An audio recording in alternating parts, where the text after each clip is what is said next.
I discovered my family's scheme to shame me at Christmas. That night I phoned Livid with, "Are you?" I uttered calmly, "Did you savor my present?" You see, I never planned to overhear my own family plotting to tear me down, especially not right before the holidays. But there I was, hidden behind a half-closed dining room door, listening to my mother laugh as she described the skit they'd used to embarrass me. In front of the entire extended family. And the church cameras. They wanted me in a mechanic's uniform pushing a toy car, while they listed all the ways I'd supposedly failed. My father called it a lesson. My siblings? They just called it funny. So that night when my phone rang and it was my mother, furious, breathless, demanding to know where I was, I just took a deep breath. And I said, "Yeah, quick question, Mom. Did you enjoy my gift?" Because I hadn't shown up to be their punchline. I sent the truth instead. When I tell people my family lives in Plano, Texas, they picture this perfect, warm suburban comfort. Big houses, perfectly trimmed lawns, smiling parents, and kids who become doctors or lawyers or marry them. And honestly, that's exactly the fantasy my parents have curated for decades. The Carters aren't just any Plano family. We're the kind others point to as an example of discipline, achievement, and good upbringing. At least that's the image my parents fight desperately to maintain. My dad, Thomas Carter, built a small chain of high-end furniture stores across North Texas. At every dinner party, he loves to remind everyone he's self-made, even though his own father lent him the money for his first store. And my mom's parents helped him too. So he loves that story. The immigrant grind, the bootstrap myth, the long hours, the sacrifices. Whether or not the numbers actually add up isn't the point. It's the brand. And in our house, everything is a brand. His business. Our family image. Even our emotions, which are usually polished into whatever photograph will play best on Facebook. My mother, Linda, she's the executive producer of that whole facade. She buys seasonal decor in bulk, organizes church charity galas like military operations, and knows exactly which family should sit at which table during Christmas brunch to create the best optics. Growing up, I used to watch her adjusting centerpieces or fixing her lipstick before answering the door, even if she was just expecting neighbors dropping off cookies. "Presentation matters," she'd say. "People believe what they see." And in our family, people saw perfection. My older brother, Ryan, he embodied it. At 32, he's an orthopedic surgeon. The golden child. The miracle boy who played varsity sports, went to med school, married a pretty blonde from church, and followed every single step of my father's blueprint. Dad never says he has a favorite child, but he doesn't have to. When Ryan walks into a room, Dad's whole posture changes. His chest widens, his voice deepens, his pride just radiates so intensely, it's almost embarrassing to witness. And then there's Chloe, my little sister. 26. Petite, luminous. A dental hygienist who works part-time but brands herself full-time as a lifestyle content creator. She posts perfect brunch shots, outfit grids, makeup routines, day-in-my-life videos of errands that somehow look like luxury commercials. Mom is obsessed with her. Constantly fixing her hair, buying her clothes, photographing her from every angle like she's sculpting a porcelain doll. "My baby girl," she calls her, as if Chloe were a fragile ornament that must always shine. Both Ryan and Chloe fit our family's aesthetic. Clean, polished, white coat professions or careers adjacent to them. Meanwhile, I, Maya 29, have always been the glitch in the Carter algorithm. When I was younger, I loved math, science, anything mechanical. I could take apart a lawnmower at 15 and rebuild it in a weekend. Teachers pushed me toward Harvard, Yale, engineering programs, law school. Anything prestigious. My parents saw me the same way. I was supposed to become the lawyer or the consultant, the one who completed their trio of shining children. They bragged about my test scores before I even took the test. So, when I announced that I wanted to study automotive engineering at UT Austin and eventually become a mechanic, the silence at the dinner table was so violent, it felt like a physical blow. My dad dropped his fork. My mom blinked slowly as if I'd told her I planned to join a circus. Ryan tried to hide a laugh behind his water glass. Chloe straight up snorted. "Why would you waste your potential like that?" Dad finally said, his voice laced with disbelief. "People like us don't do that kind of work." Mom was blunter. "We didn't sacrifice everything so you could smell like motor oil." That line stuck with me. She said it again years later after I opened my repair shop, As if the worst thing a daughter could do was be useful in a way that wasn't photogenic. Ryan and Chloe treated my career like a running joke. At family dinners they'd make comments like, "So, how's the grease pit?" Or, "Did you fix any fancy tractors this week?" Always with that half-pitying, half-amused tone. They weren't even trying to be cruel. They genuinely believed they were teasing the quirky sibling who had chosen an inferior path. But the truth was I loved the work. I loved helping single moms who couldn't afford dealership prices, delivery drivers who relied on their cars to pay rent, college kids scared they were being scammed by big auto shops. My customers weren't glamorous, but they were real. They were grateful. And they made me feel like I belonged somewhere. Still, in the Carter household, none of that mattered. Success had a very specific definition. A degree you could frame, a title you could flaunt, a salary high enough to buy things my mother could brag about, and a lifestyle curated for Instagram. A daughter who owned a repair shop, who wore jeans stained with grease, who worked with her hands, who knew the sound of an engine misfiring before it even started, didn't fit the picture. I wasn't just the odd one out. I was the flaw in their portrait, the smudge they tried to crop out whenever possible. And when you grow up in a family obsessed with image, being the smudge doesn't just make you invisible. It turns you into something they feel compelled to fix, reshape, or quietly erase. That's why when I overheard their plan 2 weeks before Christmas, the jokes, the costumes, the lesson they wanted to teach me, it hurt in a way that wasn't new but deeper. It was the final confirmation that, in my parents' eyes, my whole life had become an inconvenience to their brand. And I had finally reached the point where I was done being their flaw. If there's one thing I learned early, it's that passion doesn't need permission. It doesn't wait for approval. And it definitely doesn't care if your parents think it fits their Instagram aesthetic. I discovered mine the first semester I moved to Austin for college. While other students decorated dorm rooms with fairy lights and sorority paddles, I spent my afternoons in the engineering building, elbow deep in combustion systems, and my weekends working part-time at a tiny auto shop off Burnett Road. I loved everything about it. The hum of engines. The raw honesty of machines. The way a car could go from broken to alive again because I understood what it needed. Austin was the first place I ever felt free. Free from Plano perfection. Free from my mother's constant need for polished appearances. Free from the subtle but sharp reminders that I was the different one. I rode my old Honda Civic across long stretches of Texas highways, windows down, music blasting so loud I could feel it in my ribs. That feeling, the wind, the hum of the engine, the sense that the road had no judgment, was a freedom no one could take from me. My parents, however, reacted as if I had personally offended the entire Carter bloodline. When they thought I wasn't listening, I overheard my dad muttering to my mom, "Of all the majors, mechanical engineering, she's throwing away her future." My mother didn't hide her disappointment at all. She responded with her trademark coldness, clipped words, strained smiles, long silences during our Sunday FaceTime calls. She and my father gradually reduced financial support, framing it as encouraging independence, but we all knew it was punishment.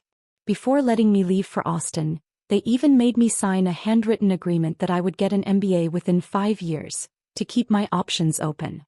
It wasn't a legal document, just a leash disguised as concern. But for once in my life, their disapproval didn't stop me.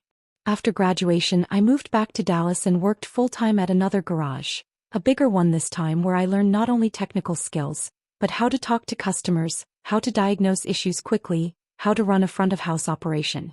I saved every spare dollar, slept in a tiny apartment above a laundromat, and slowly developed a vision for a place that felt nothing like the intimidating, upselling, male-dominated garages I had worked in. 2 years later, that vision became Carter Street Garage, named not after my family but after the street where the building sat. A run-down, forgotten little block with more potholes than traffic. I rented a shabby unit, painted the walls myself, bought used equipment, and opened with a promise written in marker on the front door. No hidden fees, no pressure, just honest car care. At first it was slow. A few customers trickled in. College students, gig drivers, single moms who couldn't afford dealership pricing.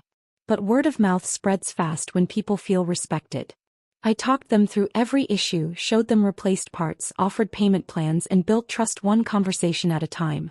I even created a small app that reminded customers when their oil change or tire rotation was due. Nothing fancy but helpful. They loved it. Reviews started piling up. Then came contracts with delivery companies. The shop got busier. I hired one mechanic then another. Meanwhile, not a single member of the Carter family ever visited. Not once. My dad would call occasionally, usually while driving between his stores, and ask in the same detached tone, "So, when are you done playing with cars?" Every time he said it, I imagined reaching through the phone and shaking him. "I'm not playing. This is my career. My business. My life." But I never said that. I just smiled through gritted teeth. My mother was worse. She would text me job listings, service advisor roles at luxury dealerships, administrative positions in corporate offices, accompanied by passive-aggressive notes like, "This would be a nice way to use your people's skills." When I ignored them, she escalated. "At least wear a blazer when you talk to customers. You never know who might walk in," as if professionalism could be boiled down to fabric choices. What neither of them understood, what they never bothered to ask, was that my shop was doing better than fine. It wasn't glamorous, but it was profitable. I had a steady income, savings, and a growing community of customers who trusted me more than any fancy dealership. I didn't need Ryan's paycheck or Chloe's sponsored posts. I was building something real. Quietly, on the side, I started learning more. Instead of drinking wine at charity galas like my mother, I spent my nights studying finance, small business law, and real estate trends. I took online courses on commercial leases, LLC structures, and market cycles. Eventually, I created a small LLC, just me, no partners, and began looking for distressed properties in Dallas. Nothing big, nothing flashy, just buildings that had potential if someone cared enough to invest. That's how, 18 months ago, I bought an old commercial building south of Knox Street. It was ugly, drafty, and needed more repairs than I could count. But it had bones. Think of the future. Back then, I had no idea how important that building would become. No idea that my parents would later rent that exact property. No idea that their entire Christmas would blow up because of it.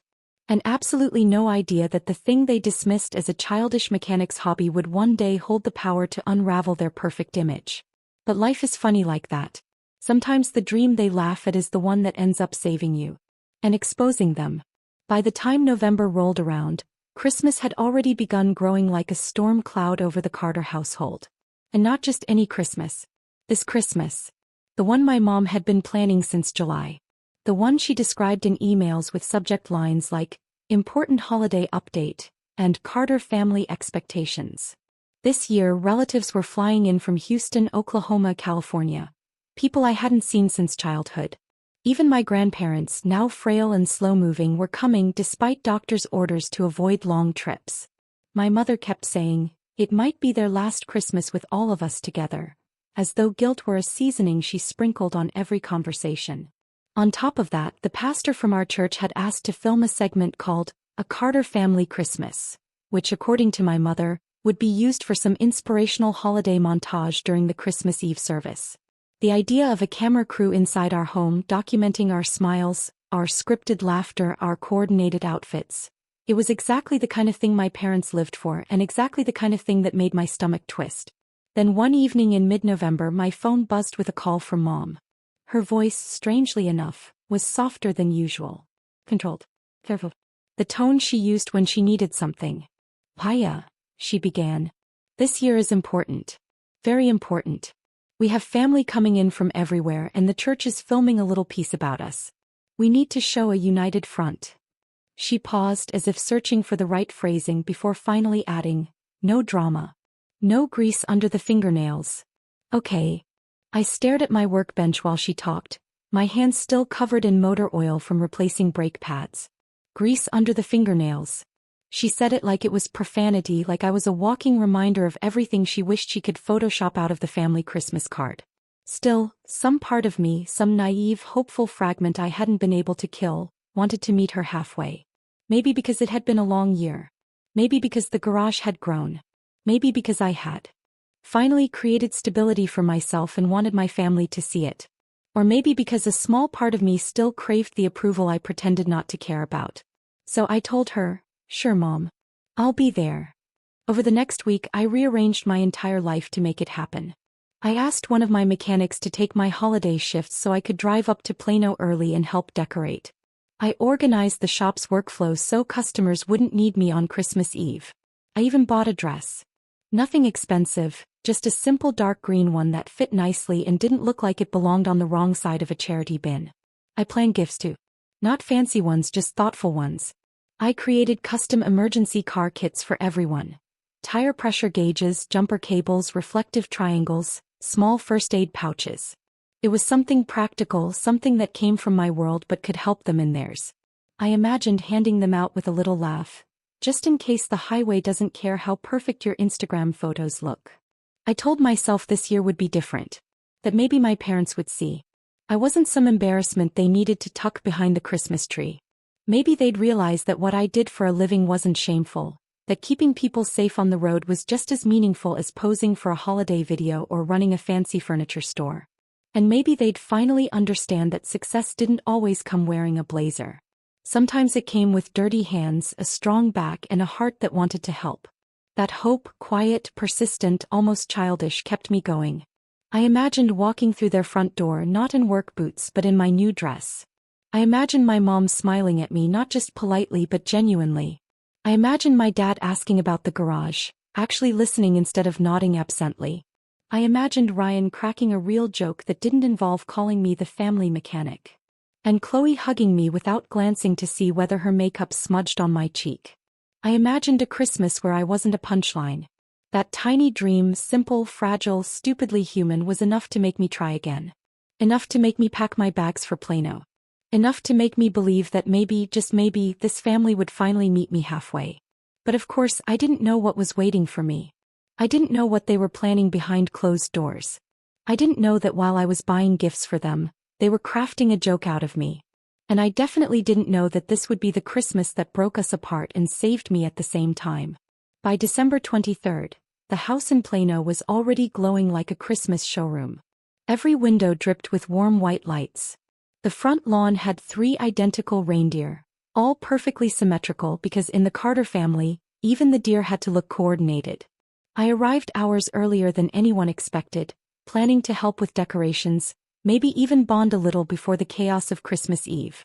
I parked behind my dad's Lexus, grabbed the box of custom emergency car kits from my back seat, and walked toward the front door with a strange flutter of optimism in my chest. Inside, the house smelled like cinnamon candles and pine needles. The soundtrack of classy Christmas music played softly in the background. My mom greeted me not with a hug but with, "Oh good. You're early. Can you take those basement decorations downstairs? They're stacked by the pantry." Her voice was brisk, already stressed, already focused on everything but me. Still, I nodded and headed toward the kitchen, passing the dining room on the way. That's when I heard it. Laughter. Loud, unfiltered. The kind that usually filled this house only when the jokes were about somebody else. I froze when I heard my name in the middle of the noise. Why? Instinctively, I stepped closer, stopping just outside the dining room door. It was cracked open barely, just enough for voices to slip through. And what I heard next didn't just stop me. It hollowed me out. My mother's voice, syrupy and excited. "Pastor Jim wants a fun moment on camera for the church video. I thought we could do a little skit about Maya's career choices." My father's laugh followed, deep and amused, like this was the best idea he'd heard all month. "We could have her wear that old mechanic jumpsuit," he said, still chuckling, "and maybe she could push in a toy car and pretend to change a tire. Meanwhile, the rest of us could read out loud all the opportunities she walked away from." More laughter. My breath caught in my throat. Then Chloe chimed in, her high voice practically bubbling. "Ooh, and we could make a PowerPoint." I could hear her clapping her hands like a child. First slide, Ryan, Dr. Carter. Second slide, Chloe, influencer and dental hygienist. Third slide, Maya, discount oil change queen. She giggled. "I have a bunch of old photos of her covered in grease. We can add memes." Ryan's voice came next, quieter, hesitant. "I don't know if maybe that's a little." But my father cut him off with a snort. "Relax. It's harmless fun. And honestly, maybe she needs it. She's almost 30 and still messing around with that garage. It's time she grows up." My mother added in her sugary, faux sad tone. "Exactly. It'll be good for her. A gentle reminder that she has responsibilities. Plus, the church will love it." I pressed my hand to my mouth, trying to keep myself from making a sound. But it wasn't just a skit. No, what came next was the real blow. My mother lowered her voice, still audible through the door, and said, "After the skit we'll read the will update. It's time she learns about consequences. If she refuses to contribute to the family in a meaningful way, then everything goes to Ryan. The house, the business, all of it. She'll still get a small amount, something symbolic. Symbolic. Like I was a charity case. Or a child who needed to be disciplined financially." I felt something inside me, something fragile, crack. Ryan spoke again, his voice strained. "Are we really doing the will thing in front of everyone? That feels public." But my father sighed in that frustrated, disappointed way he had perfected. "She needs this, Ryan. Otherwise she'll keep believing that little garage of hers is enough." Enough. Enough for who? For them. I pressed my back against the wall, trying to stay upright. Then came the part one wasn't prepared for. My mother said, "Besides, we have to protect the family assets. Your father and I are already drowning trying to keep up with expenses. We've had to refinance the store building again. If we shift her out of the will now, the financial responsibility will fall on you and Chloe someday. But you two are successful enough to handle it," my father grumbled. "Exactly. She can't pull her weight. Better to cut her loose before she drags us down." Cut me loose. Like I was dead weight. Like I was a liability, not a daughter. I don't know how long I stood there. The words blurred together after that. The laughter, the planning, the ease with which they spoke about turning me into entertainment, humiliating me in front of the entire extended family, the church, the camera crew, and then disowning me financially as the grand finale. I felt cold. Not the kind that touches your skin, the kind that crawls under it. Slowly I backed away from the door. My heartbeat was so loud it drowned out everything else. When I reached the kitchen, the box of emergency car kits was still sitting on the counter, wrapped in red ribbons I had tied the night before. They looked stupid now. Pathetic. Like a child's project. They had been gifts. Thoughtful ones. Love offerings even. And all that time they were planning to turn me into a joke. My hands were shaking as I grabbed my bag. I didn't even bother telling anyone I was leaving. I walked out the back door, the cold air slamming into me like a second betrayal. By the time I reached my car, tears were already blurring my vision. I drove away without looking back. No one noticed. No one called. The truth hit me in waves as I reached the end of the street. I had shown up early to help decorate. They had been preparing a stage to laugh at me. And in that moment, the part of me that still hoped they might see my worth, that part snapped clean in half. I don't remember most of the drive after leaving my parents' house. My hands were trembling so badly I could barely keep the wheel steady. The holiday lights along the neighborhood blurred together, melting into streaks of red and green through my tears. At some point, instinct took over and I pulled into the parking lot of a 24/7 gas station. One of those sad fluorescent islands that always look the same no matter the city or state. I parked crookedly in front of pump number 7 and let my forehead fall onto the steering wheel. The dam broke. I sobbed so hard my chest hurt. My breath shuddered, catching in the cold air. I couldn't drive. I couldn't think. The betrayal had sunk in fully now. Not just the humiliation plan, not just the slides and jokes, but the will. The way they justified cutting me out. The casual cruelty. The ease with which all my family had agreed that the best way to teach me something was to publicly shame me. I don't know how long I cried. Minutes, hours. It felt like everything I'd tried to hold together my whole life was collapsing inside that cramped driver's seat. Eventually, when the sobs finally eased enough for me to breathe, I unlocked my phone with shaking hands. I didn't call my parents. I didn't call my siblings. I called the only person who had ever seen me without a mask. Lena. We've been friends since college, met in the mutual suffering of a brutal thermodynamics class. While I went into auto engineering, she went into accounting and earned her CPA license. Over the years, she became the calm voice I needed. The one who helped me manage the finances for both the garage and the LLC. She knew everything about my work, my stress, my ambitions. Everything real about me. She answered on the second ring. "Hey, you okay?" she asked, her voice warm but alert, the tone she used whenever she sensed something was very wrong. "No," I choked out. "I'm not okay. I'm not even close." "What happened?" So I told her everything. The skit, the toy car, the PowerPoint, the will, the crowd, the laughter, the humiliation they were planning. The fact that they wanted to turn me into a moral example in front of the church. "They're going to humiliate me on camera," I whispered, my voice raw, "and cut me out of the will like a lesson." like some sermon illustration about a daughter who never lived up to their standard. Lena was silent for a long moment. But not the stunned, fragile silence my mother used. This was different. Sharp, calculating.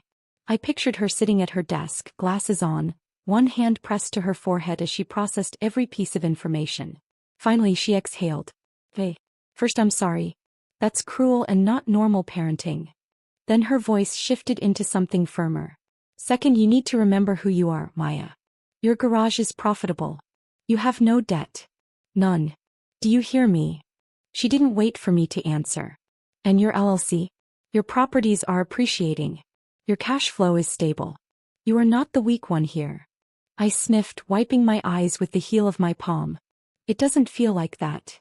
I know, she said softly. But feelings aren't facts. And speaking of facts. She took a breath. Remember that last building you bought 18 months ago? The commercial one owned by that older guy who wanted to retire. I frowned, still dazed. Yeah. Why? Do you remember which street it's on? My mind scrambled through images. The deed, the photos, the inspection. Knox Avenue, I murmured. Right. Her voice sharpened. Knox Avenue, Maya. That's the same building your dad's flagship store moved into last year. The one he said had shockingly reasonable rent. I sat up straight. No. No, she continued. You own that building. You through your LLC. The world around me seemed to freeze. The humming gas pumps, the flickering streetlights, the cold seeping through my jacket. All of it faded into a strange, suspended silence. My voice cracked. I had no idea. Of course you didn't, Lena said gently. Because you never bragged about it. You bought the property quietly, repaired it, leased it out responsibly. You treated it like a business, not like an ego project. I pressed my hand over my mouth as the realization hit me like a tidal wave. My parents, the people berating me for not being successful, were renting their pride and joy flagship location. From me. Their entire image, the one they weaponized against me, was being held up by something I built. And they didn't know. Lena wasn't finished. You've been charging them below market rate. They're late on payments. You've been unknowingly subsidizing them while they've been plotting to humiliate you. I felt something shift inside my chest. Something fragile but strong, like a bone setting into place after being broken. All this time they had looked down on me, mocked me, dismissed me, reduced me to a punchline. While behind the scenes my work, my garage, my savings, my business decisions were keeping them afloat. My tears dried slowly, replaced by a cold, clear focus I hadn't felt in years. Lena's voice softened again.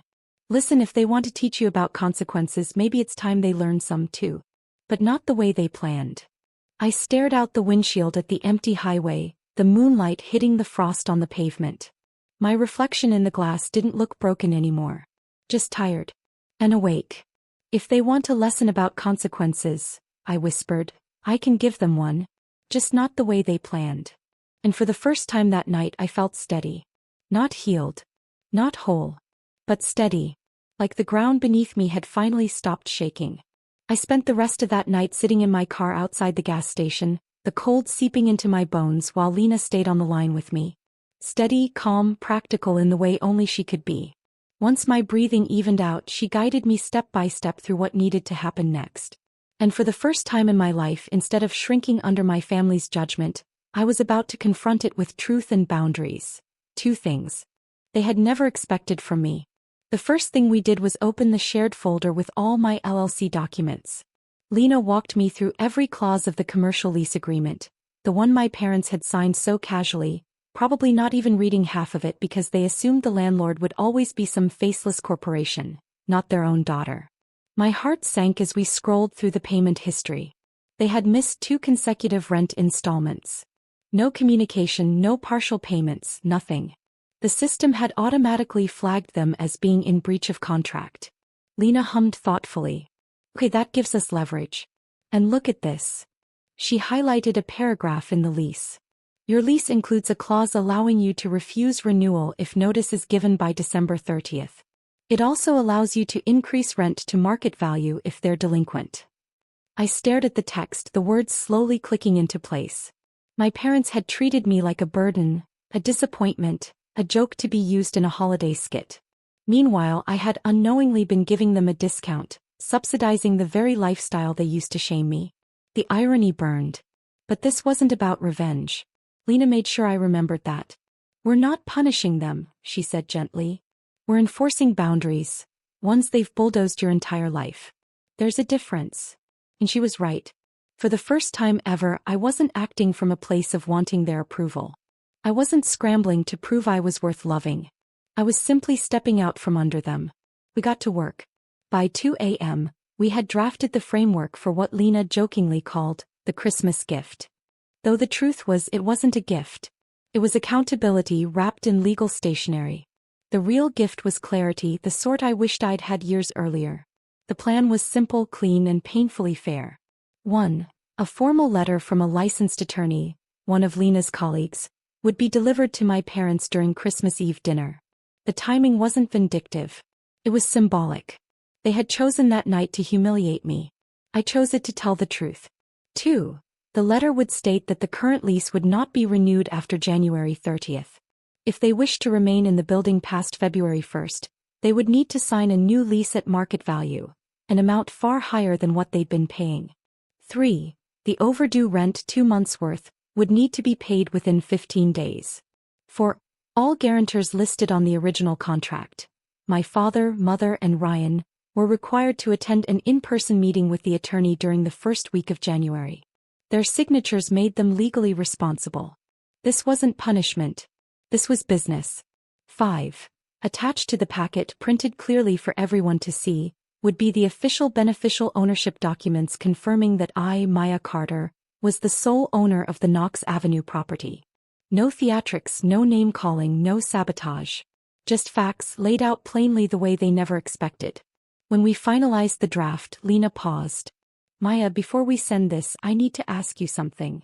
I braced myself. What? Do you want to do this because you're hurt or because you're ready to stop letting them hurt you? Her question hit me harder than anything my family had ever thrown at me because the truth was I wanted both. I was hurt, devastated, shattered. But beneath all of that was a quiet, steady truth.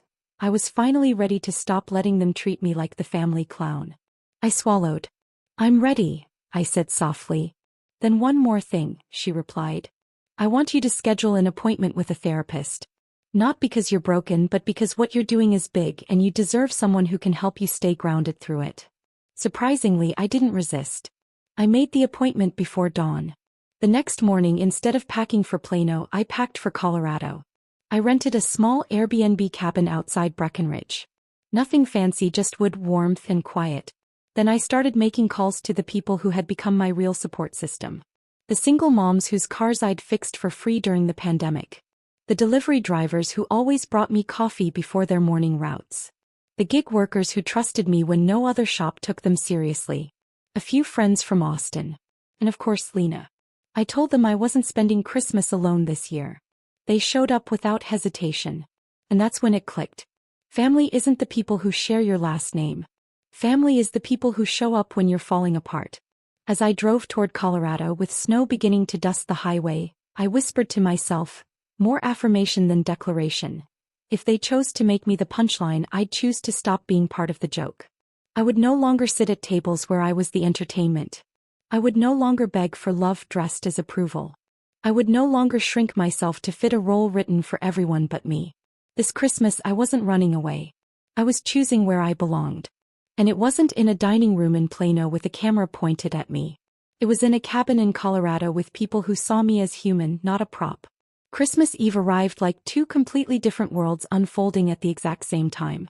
In Plano at the Carter house, the night gleamed with the kind of curated perfection that only my mother could orchestrate. Candles glowed in every window. Wreaths hung with surgical symmetry. And the giant Christmas tree shimmered for the camera crew from the church who were already moving tripods around the living room. Someone was adjusting microphones. Another was testing the lighting. The Carter Christmas was, as always, a production. My mother floated through the house wearing a deep red dress, her smile tight but camera-ready. Whenever someone asked where I was, she tilted her head in that dramatic, sad way she'd perfected. Oh Maya, she sighed. She's just so busy with that garage. You know how mechanics are around the holidays. But we're trying to keep the joy alive. The martyrdom in her voice was almost a performance of its own. Chloe, meanwhile, was in full influencer mode. She live-streamed little snippets of the house, the dessert table, the perfectly wrapped presents, the decorative archway of poinsettias. "It's family night," she chirped to her followers, her face glowing with filters. Then she added lightly, "Well, most of the family," and let the camera linger just long enough on the empty chair that was meant for me. "Some people just don't value nights like this, I guess." The comments flooded in with sympathetic emojis and messages about letting go of toxic siblings. Back in Colorado, the world looked nothing like Plano's staged elegance. The cabin I'd rented flickered with warm string lights, mismatched mugs of hot cocoa, and the happy chaos of a dozen people trying to cook in a tiny kitchen. Lena wore an ugly sweater with a reindeer whose eyes crossed when she moved. One of the delivery drivers I'd supported during the summer showed up with tamales from his mom. Two single moms, Sarah and Bree, brought their kids, who were now building a lopsided gingerbread house on the coffee table. My hands still smelled faintly of engine oil from fixing Bree's flat tire earlier that afternoon. No one minded. No one looked embarrassed. In fact, one of the guys laughed and said, "Hey Maya, you mind showing me how to check my winter tires later? I want to make sure I survive this mountain." I nodded and smiled. This place, this group felt more like family than anything waiting for me in Plano. We played music, we cooked, we teased each other. And for a little while I forgot that hundreds of miles away, a different kind of Christmas was spiraling toward a moment I had set in motion.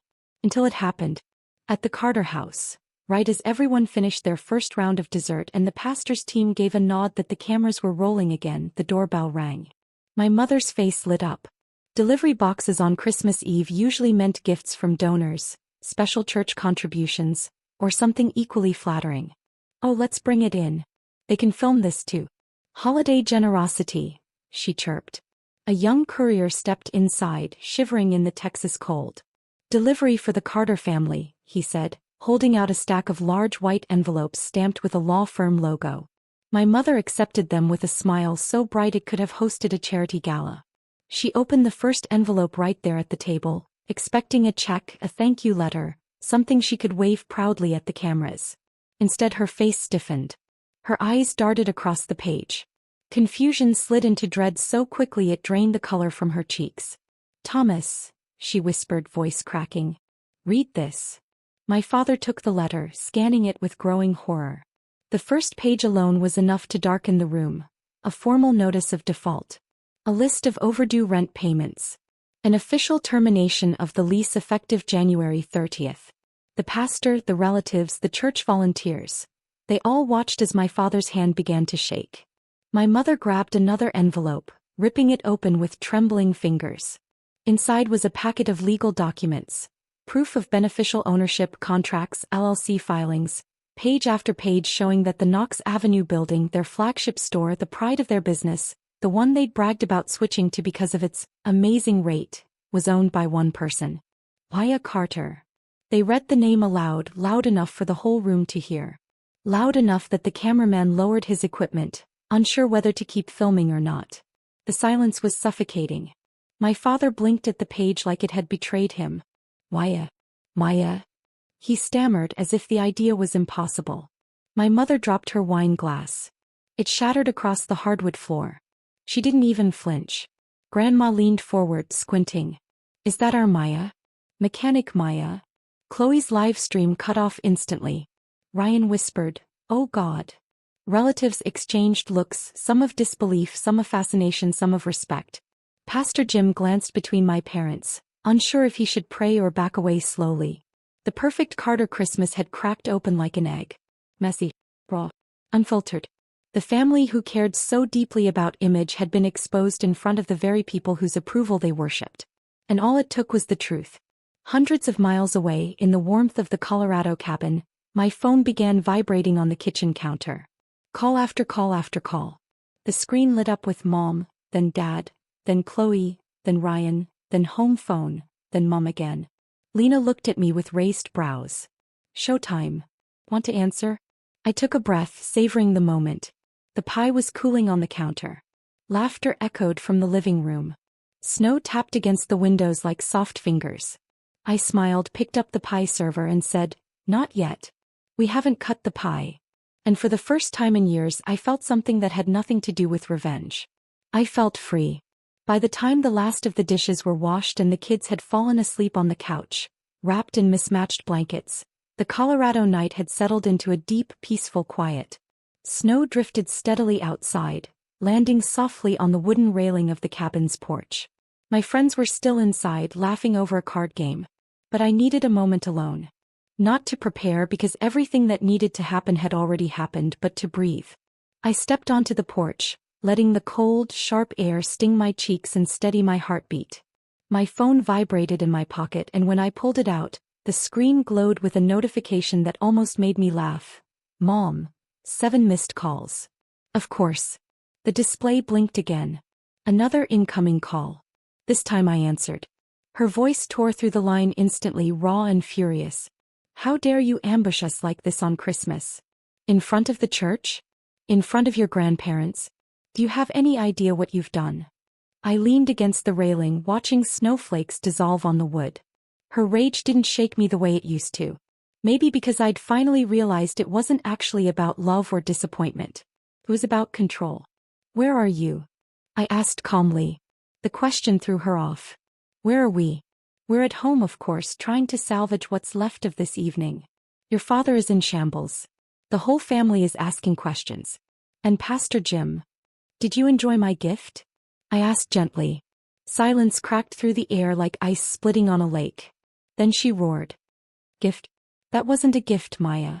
That was a betrayal. You humiliated us. You ruined the night.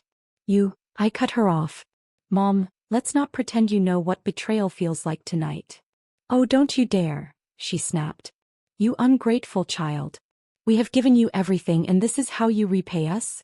By blindsiding your own family on Christmas? By sending lawyers bank notices? Do you know people were crying?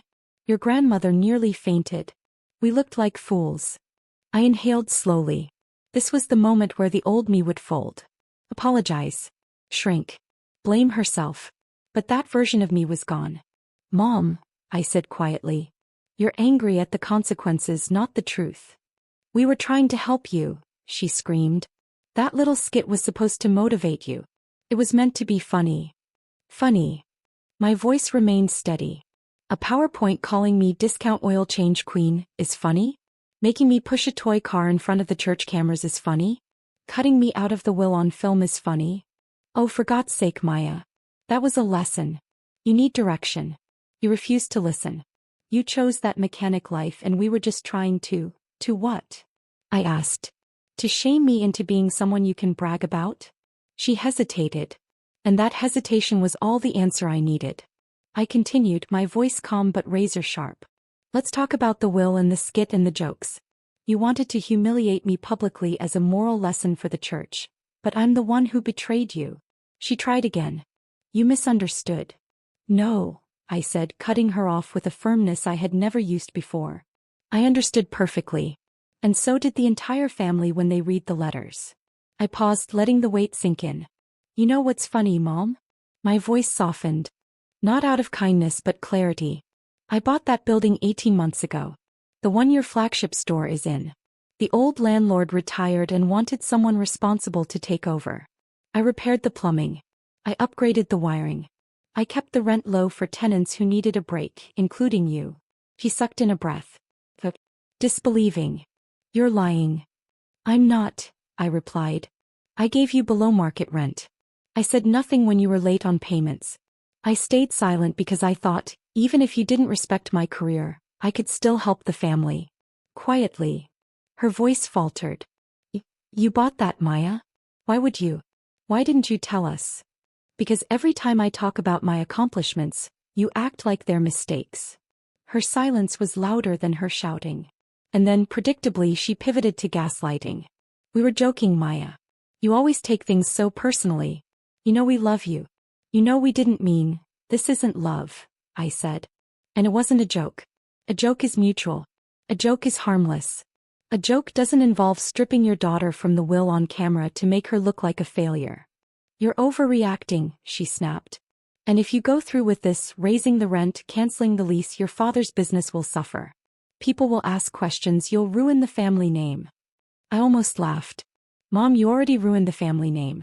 I just stopped covering for it. I stopped subsidizing everything in silence. Her breathing turned into something frantic. Panicked. So what now?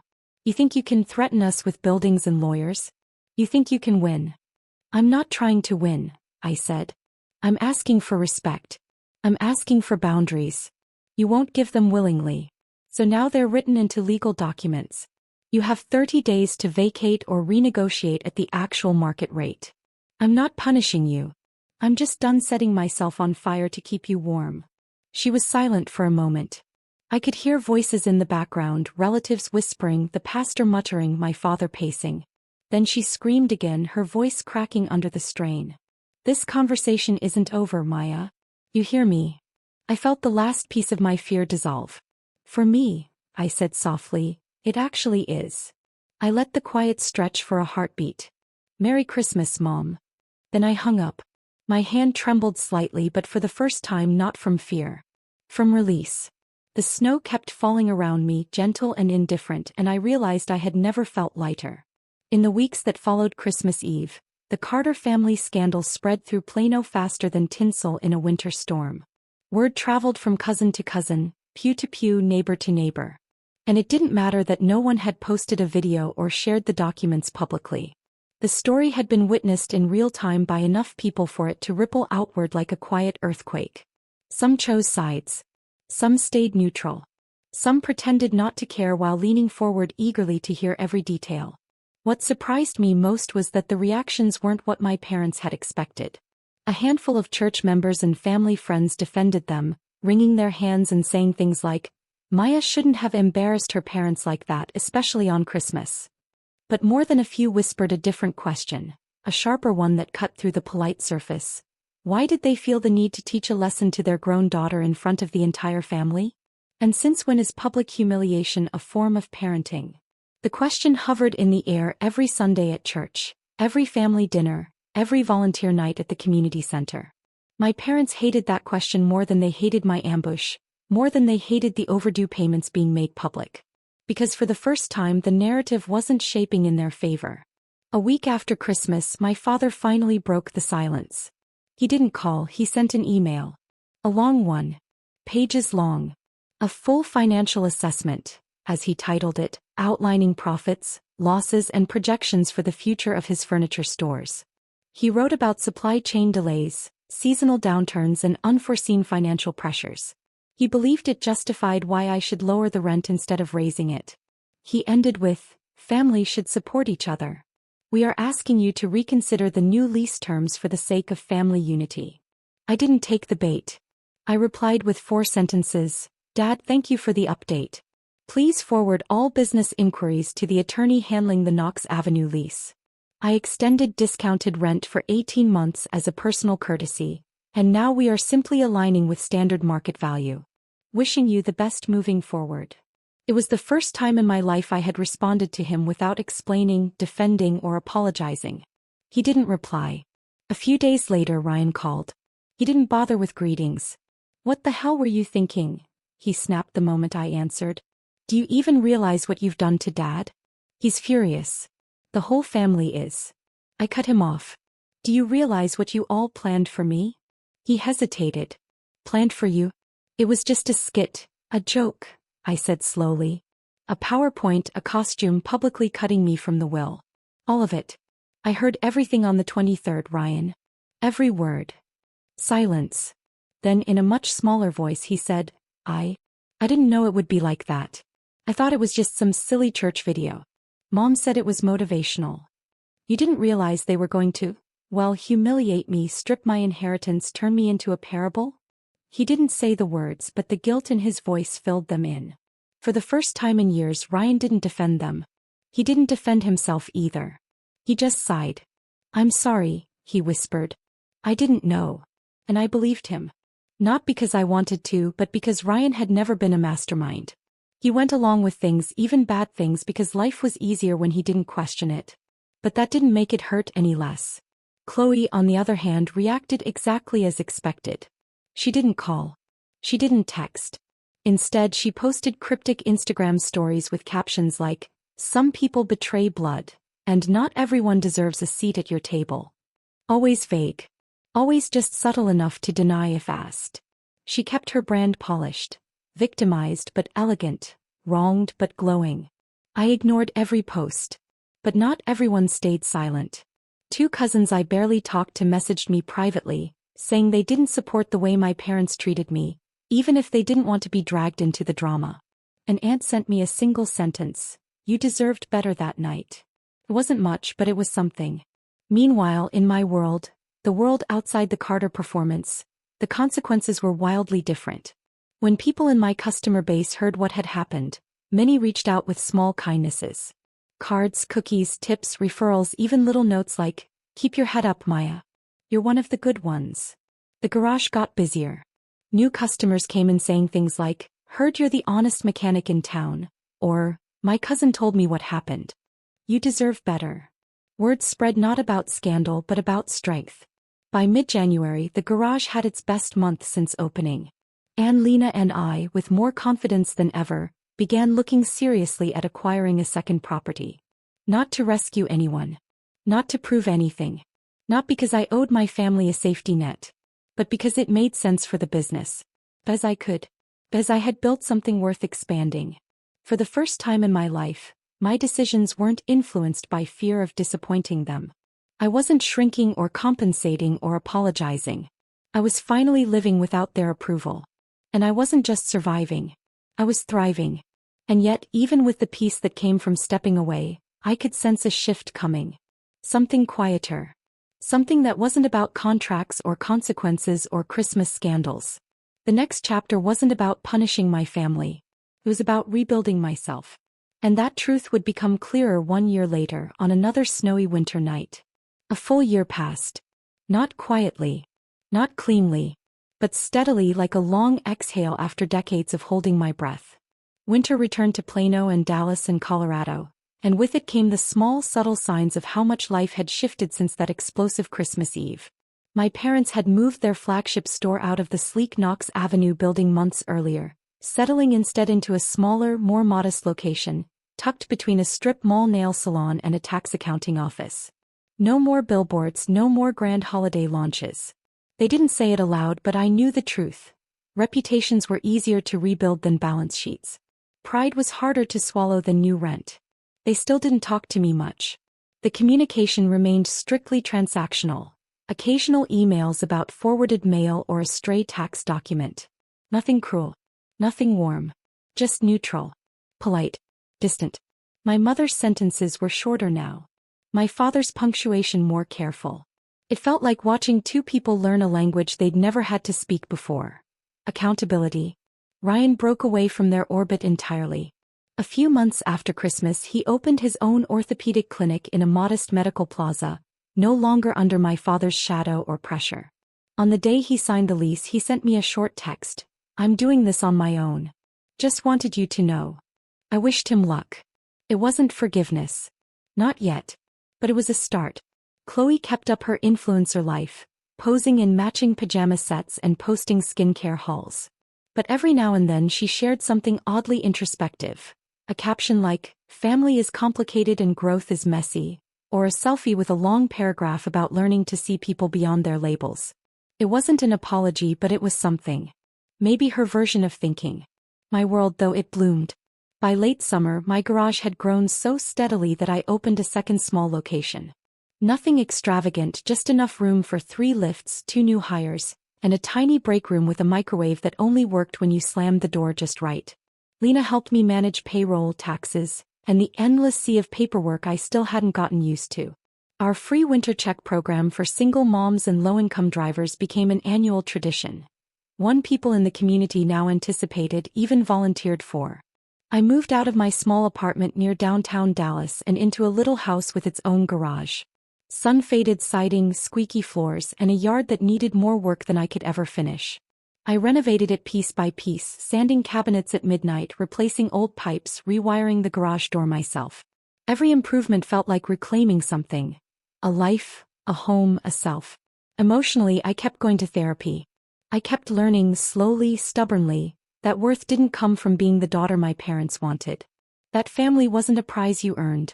And most importantly, that growing up sometimes meant unlearning every story you were told about who you were allowed to be. Christmas returned faster than I expected. This year I didn't even pretend to consider going to Plano. Instead, I drove back to the same cabin in Colorado, the place where everything had cracked open and begun again. But this time the gathering was bigger, louder, warmer. Lena came, of course. So did a couple of my regular customers who had become friends. The young 17-year-old apprentice from my shop, Mina, joined too, excitedly showing off the first car she had rebuilt herself.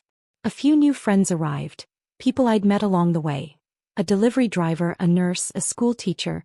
People who had no reason to show up besides the fact that they wanted to. People who didn't care what I wore or how clean my hands were. We cooked again, laughed louder, repeated the same silly tradition we'd invented the year before. Sharing one moment from the year when we chose ourselves instead of someone else's expectations. When it was nearly over, when the fire had died down to glowing embers and the sky outside had turned the deep navy blue of a mountain winter, I reached for my phone to check the time. That's when I saw it. An email from Dad. Just one line. No drama, no anger, no self-righteousness. Business is stable. We signed a fair lease on the new place. Ryan says your shop is doing well. I heard about your free winter checks. That's good work. Good work. Not a compliment, not entirely. But not a criticism either. It was the closest thing he'd ever sent to an acknowledgement. A small crack in the armor he'd spent years polishing. A sliver of humanity in the man who once called me a disappointment in a grease-stained uniform. I didn't cling to it. I didn't build fantasies around it. I simply smiled softly, quietly and typed back, I'm glad you're stable. I hope one day we can talk without turning each other into lessons. No pressure, no edge, no expectation. Just truth. Later that night I stepped onto the same porch where I'd stood a year ago. Under the same drifting snow. In the same mountain quiet. But everything felt different. Inside were people laughing. People who chose to be here not because of obligation, not because of blood, not because a pastor wanted a perfect holiday video. They were here because in some strange, unexpected way we'd become a family, a chosen one. And as I leaned against the railing watching the snow settle over the pines, I realized something I had never understood before. Losing my family hadn't ended my story. It had given me back the pen. I inhaled, exhaled, and finally said, not to anyone in particular but to myself, to the cold night, and to whoever needed to hear it. Last Christmas I thought losing my family would be the end of everything. Turns out it was the beginning of my own story. Sometimes the kindest gift you can give yourself is to stop sitting at tables where you're the punchline. Camera holds on Maya, a small, knowing smile on her face. If you've ever been made into a joke by your own family, remember this. You were never born to be a prop in their performance. You deserve your own story. What about you? Have you ever felt like you had to choose yourself over a family that just didn't see you? I really want to know your thoughts on this one. Drop a comment below.